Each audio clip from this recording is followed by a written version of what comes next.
Okay guys, so if you have problem with reset the settings app in Windows 11 10, here is a shortcut tutorial how to do this.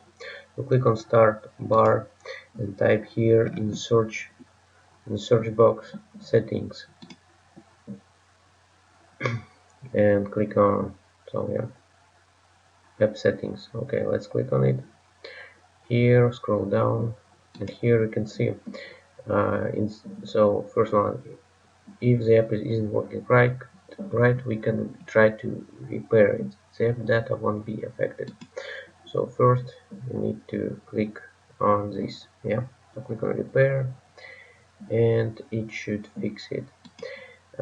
In case if it's not working, you can try second option. If this app still isn't working right, uh, reset it. The app data will be deleted.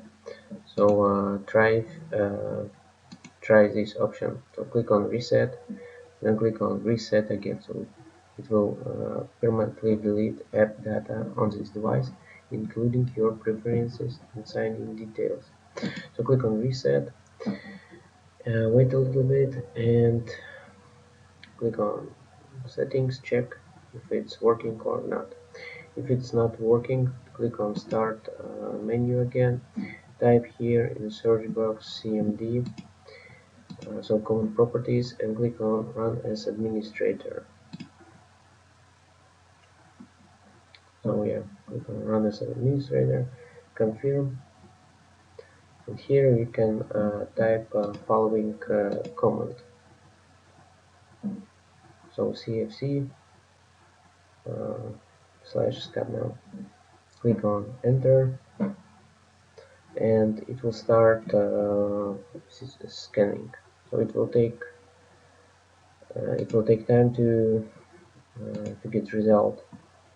So it may take like 1 or 2 minutes to complete scan. So once completed, close CMD window and restart your computer. Hopefully uh, it should start working again normally. In case if it's not working, please comment under this video and let me know in comment section below what you think about this video.